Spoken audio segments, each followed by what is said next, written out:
Salut tout le monde, c'est GG, bienvenue dans cette nouvelle vidéo. Comme vous pouvez le constater, on a le fascicule 23, on a le fascicule 24 de la Ford GT Altaïa. Alors on va tout de suite commencer par le fascicule 23.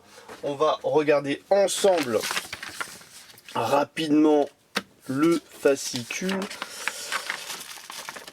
qui est consacré à la fameuse Shelby Cobra. Donc pour moi c'est une des plus belles voitures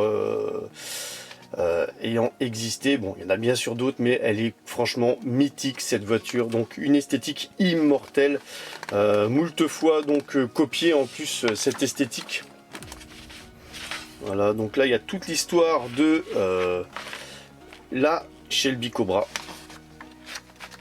Mais nous, ce qui nous intéresse, c'est le montage. Voilà, donc on passe vite fait sur le fascicule, version coupée. Et là, pour le montage, nous avons pompe et sélecteur de circuit d'essence. Voilà, donc là, il y a les pompes et sélecteurs de circuit d'essence. Et on a aussi une petite cloison intérieure de séparation. Voilà, des tubes, des vis, ok. Allez, on va voir ensemble le montage. Déjà les pièces, on va ouvrir ça proprement. Les pièces du fascicule, donc ça se présente comme ça les pièces. Ford GT 23 pour bien sûr le fascicule. On va essayer d'ouvrir ça proprement sans rien perdre.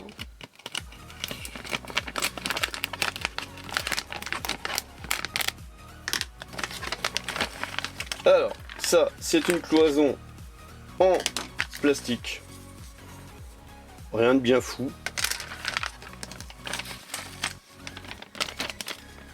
Et on a rien oublié, ok c'est bon. On a un petit sachet avec, je pense, les pompes à essence.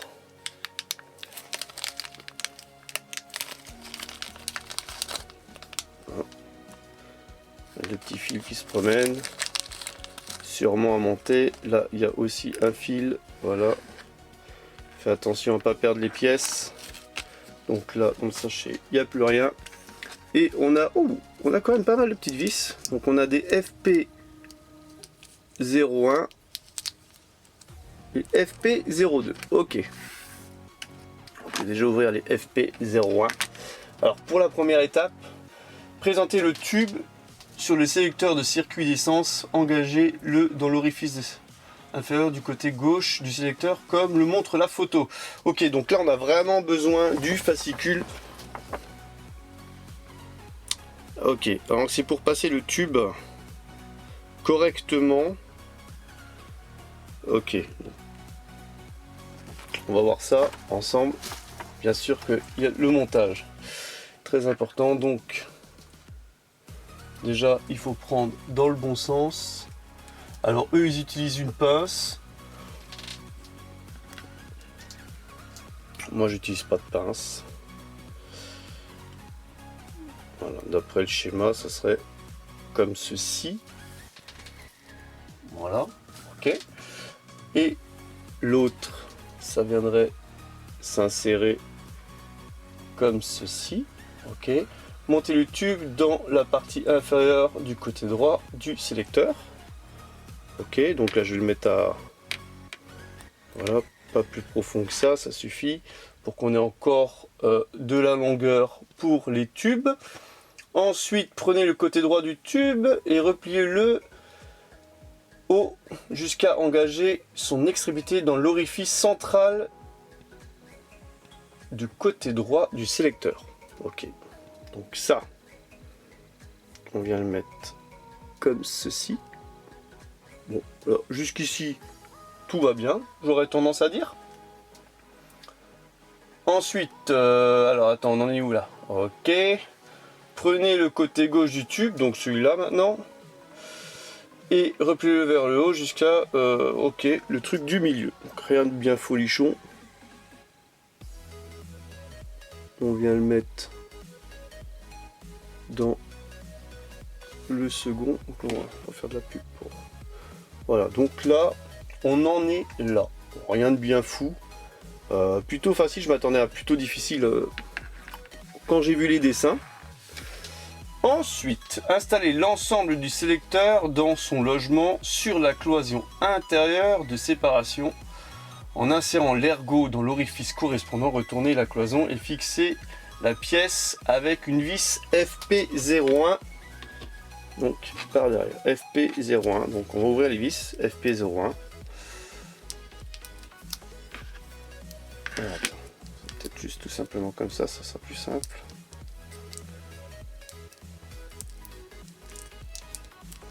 Bon, ils ont vraiment serré ça.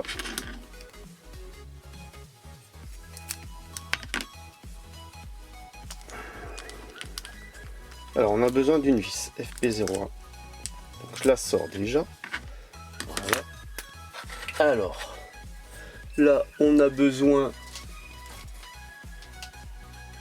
de la cloison intérieure de séparation. Alors je regarde bien le dessin et c'est censé se clipser.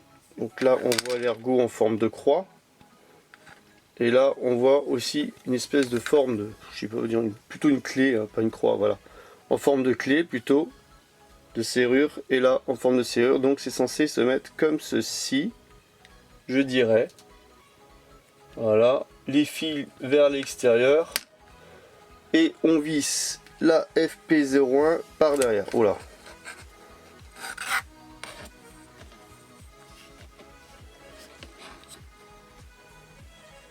Ok, donc dans le petit trou qui est ici. Oh, ça va être du sport. Hop, alors on va déjà mettre la vis sur le tournevis, c'est aimanté. Déjà la mettre dans le trou. Voilà. Et ma cocotte. Alors, dans quel sens c'était maintenant? Que je me gourre pas, les fils vers l'extérieur, ok.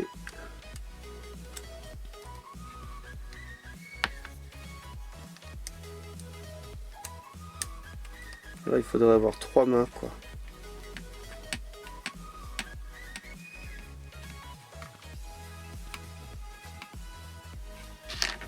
Mais bon, avec 2, regardez, c'est réalisable. Donc voilà ce qu'on obtient à la fin de la première page. Maintenant on va tourner la page. Je vous montre la suite. La suite, ok, donc là on a besoin de la pièce où il y a les ceintures. On a besoin du châssis. Oh, on va quand même obtenir des trucs relativement sympas. Ça va bien avancer. Hein. Ça va bien avancer, ça va bien avancer. Alors, j'ai omis de dire que dans cette livraison, j'ai reçu le mug. Le mug, alors, je vous le montre, en cadeau. Voilà. Rien de bien folichon, hein. C'est un mug voilà, aux couleurs de la miniature. On va le laisser là, le temps de la vidéo. J'ai reçu le mug, c'est cool. Alors pourquoi faire? Pour boire un bon petit thé. Hein. Alors, on a besoin de récupérer le panneau arrière de séparation de l'habitacle. Ok. Alors le panneau arrière. Le voici.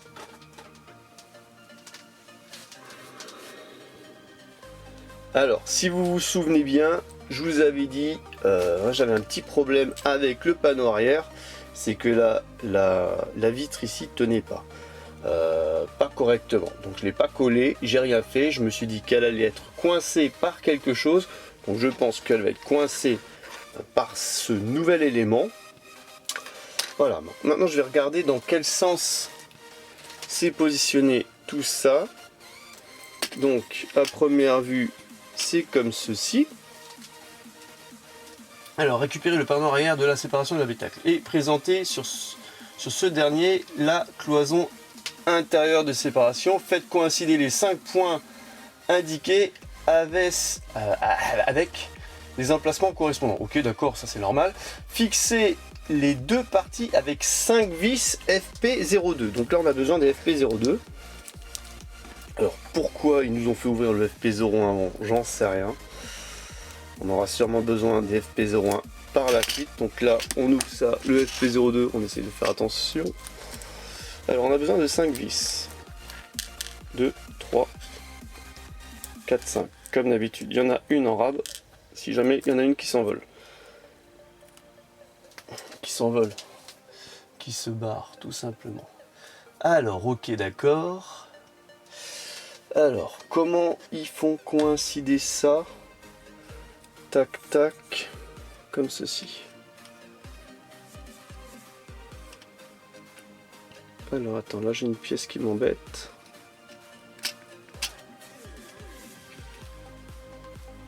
Alors, on va voir si c'est vraiment pile poil bien fait. Donc, super, la caméra qui m'embête comme d'hab.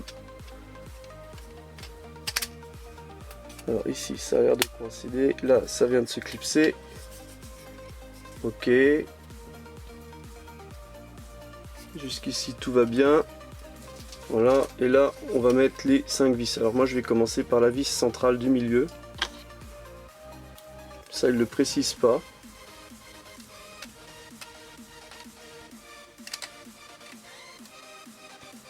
Bien, la centrale, c'est toujours celle qui est au centre. Hein.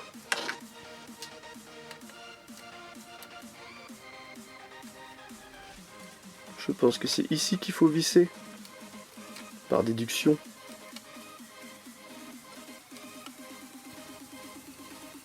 Donc c'est du plastique. On ne sert pas comme des brutes. J'ai l'impression de me répéter à chaque fois. Alors, on va faire la petite là, ici. Ah, ils sont comiques, hein, ils disent pas trop... Ah si, il y a l'emplacement des vis.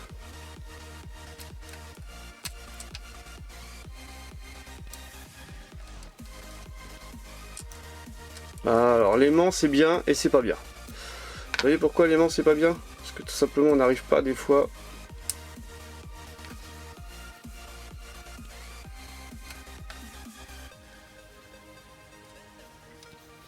Alors je suis censé recevoir des nouveaux tournevis. Parce que ceux qui donnent avec c'est pas super cool. J'ai commandé des nouveaux tournevis.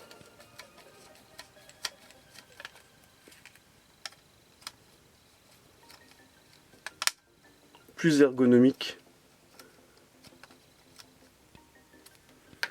Alors celle-ci elle est mal vissée, je suis parti de travers. Ouais, c'est pas bien foufou ça, cette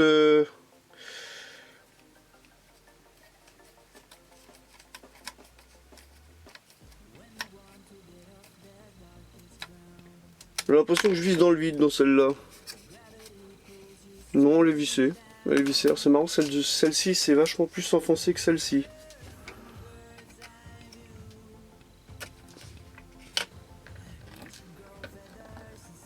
On passe à la troisième.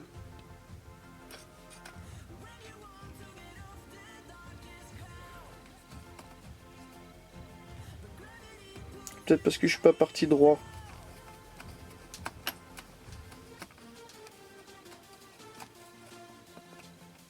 Non, celle-ci non plus se visse pas des masses. Donc ça doit être logique, le pas de vis doit être plus court alors. Alors il nous en reste deux à mettre. Alors d'après le dessin, ça serait ici. Voilà, et l'autre côté ici. Voilà, une ici et l'autre de l'autre côté. Donc celle-ci à mon avis un petit peu plus dure à mettre. Je vais quand même aller vérifier sur le dessin. Ouais, ça a l'air d'être bon.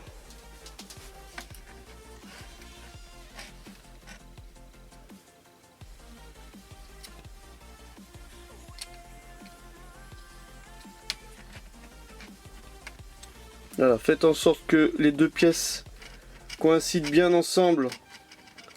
Sinon vous n'y arriverez pas. Là on serre pas trop. Et l'autre, bah, c'est de l'autre côté, hein, par déduction.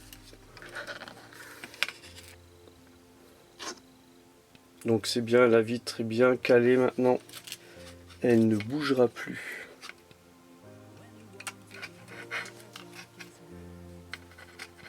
Donc je trouve que ces pièces sont relativement fragiles. c'est pas ces pièces-là qui vont faire le poids de la voiture, ça c'est sûr. Donc allez-y doucement, c'est pas le moment de les casser, les pulvériser. Donc voilà ce qu'on obtient. Alors on fait attention aussi avec les ceintures de sécurité. Ok, alors récupérez l'ensemble du plancher intérieur et assemblez-le avec l'ensemble de la cloison. Ok. Alors le plancher.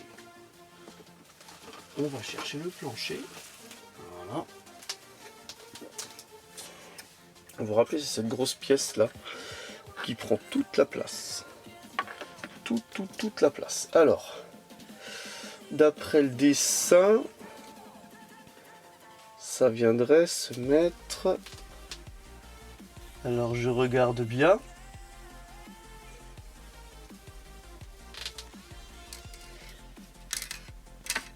Comme ceci. Voilà, ça vient se clipser ici. Voilà, comme ceci.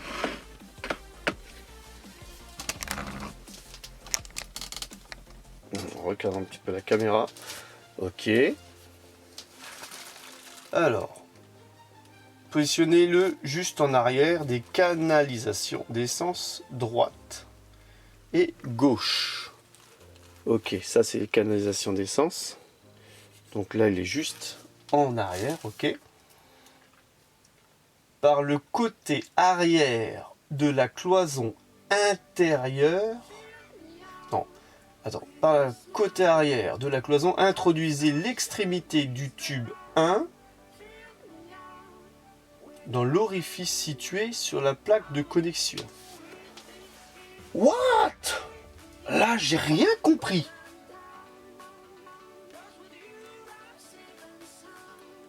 Ok, j'ai compris. J'ai compris en regardant le dessin. Ici, je ne sais pas si vous voyez. Bah, c'est venu se mettre en plus tout seul dedans. Je l'avais bien positionné. Ce fameux premier câble qu'on a situé, il faut le faire rentrer dans le trou. Là, c'est rentré dedans. Voilà, c'est même bien rentré dedans. Voilà. Ok, alors je comprenais pas. Mais moi, ce qui m'intéresserait, c'est de fixer tout ça là maintenant. Hein. Faut plus que ça se promène. Ok, alors là, c'est fait. Est-ce qu'il y a d'autres fils? Alors attends, là, il y avait un fil qui vient se mettre ici. Voilà, il s'est enlevé avec la manipulation. Alors ça, c'est pas cool. Faudrait qu'il y ait quelque chose qui cale derrière.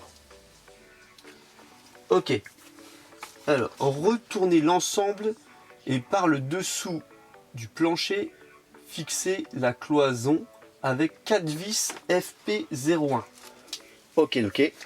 Alors, 4 vis FP01, on va les préparer. 1, 2, 3, 4. Voilà. Et par le dessous, alors ça va être génial, parce que j'ai pas beaucoup de place avec la caméra. Donc la tasse, bon, au revoir la tasse. La tasse. Moi, il me faut de la place, madame la tasse. On va tout de suite mettre une vis sur le tournevis. Ça, on n'est pas embêté. Et on va retourner tout ça. Alors, on va retourner ça soigneusement. Et on va regarder dans quel orifice il faut mettre ces fameuses vis.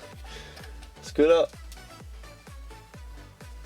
Alors, sur le dessin, ils disent que c'est où? Ok. Une là. Ok. Wow. Ça va pas être... ça va être la galère. Ça va être la galère pour trouver quelle vis c'est parce qu'il y a tellement de trous. Alors déjà on va tout retourner. Ok. Alors.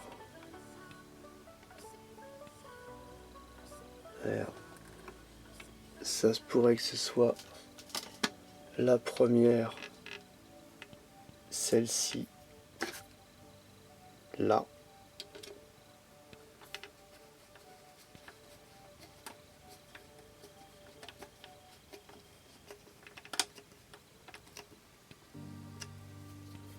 La deuxième. Ah, ça tient. J'avais pas fait gaffe. J'avais pas osé le poser. Ok. la deuxième. Alors je regarde bien parce que pour pas me gourer de trou, en bas du milieu. Ok. En bas du milieu. Alors attends. Le milieu il est où? Ah ouais ok. Ici il y a une vis, ici, dans le trou là. Alors, je fais le tour de la.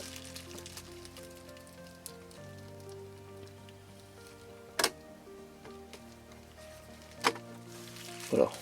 Je vais les tenir. Alors je suis un petit peu bête de fonctionner comme ça, j'aurais dû commencer par les extrémités. Alors je vise doucement, je dois vous le dire que là, plutôt délicat, j'y vais doucement. Je vais tout de suite aller mettre la vis de l'autre côté. Alors c'est laquelle? Avec le schéma...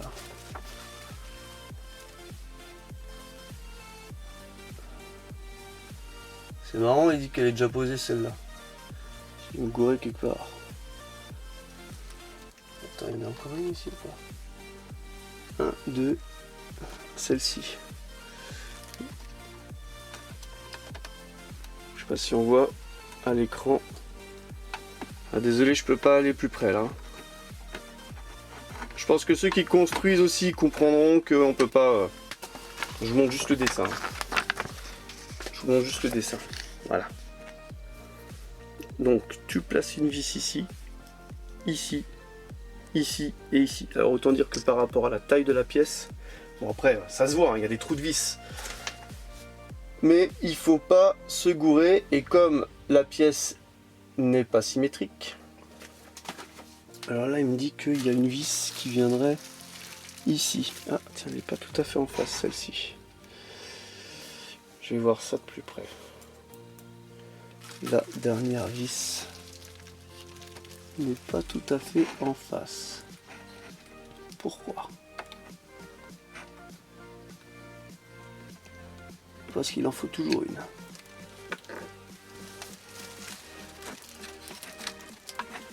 Alors une fois que c'est calé, ça bouge plus.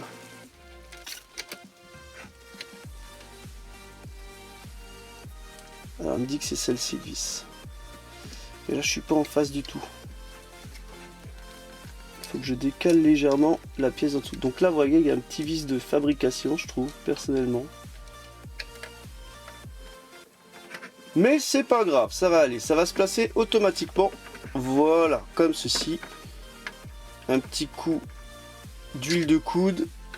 Je redonne un petit coup sur chaque vis que j'ai positionné. Voilà, pour que ça tienne. Comme d'habitude, n'hésitez pas à aller voir le lien en description. Donc, je vais aller regarder de nouveau si mes câbles y tiennent toujours. Voilà, ils ont l'air bons, ok. Donc à l'issue du fascicule 23, vous devriez obtenir ceci. Voilà. Alors j'espère que la petite vidéo vous aura plu, mais là on va aller vite regarder. Je vous avais promis le fascicule 24. Voilà, donc là c'est à l'issue du fascicule 23, on obtient ça. Ok, on va sortir le fascicule 24 et on va continuer. Mais me semble-t-il qu'au fascicule 24, d'après la pièce qu'il y a avec, il n'y a pas de vis, il n'y a pas de montage. On va vérifier ça ensemble. Donc le fascicule 24. Alors, Carroll Shelby, pilote et constructeur. Donc c'est un fascicule qui est consacré au pilote et constructeur Carroll Shelby. Alors, savoir qu'il a quand même fait de superbes choses, ce petit Carroll Shelby.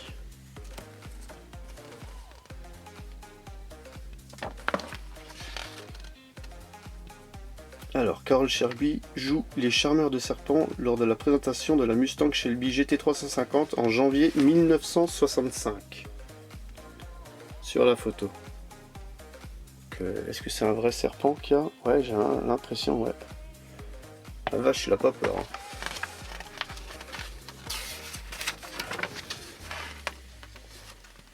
Donc l'histoire, avec les 24 heures du Mans, qu'il a couru aux 24 heures du Mans. De la Cobra au Mustang, Ah ouais, ça c'est classe. Nous on a plus l'habitude de voir des Mustangs comme ça, des Shelby comme ça. Et donc la pièce qu'ils nous ont donnée avec, structure de planche de bord. Ok, alors, tout simplement ils nous disent de conserver soigneusement la structure de planche de bord fournie avec ce numéro en vue de son utilisation ultérieure. Elle recevra donc le tableau de bord, les instruments de contrôle et les commandes. Voilà, donc eh ben, on a fait le tour grosso modo du fascicule 24. Donc voici la pièce. Je vais la garder fermée jusqu'à ce que on en ait besoin. Alors j'espère que cette petite vidéo vous aura plu. N'hésitez pas à lâcher un pouce bleu, à aller voir les liens en description si ce montage vous plaît. Un commentaire et je vous donne rendez-vous pour une prochaine vidéo. Allez, bye bye!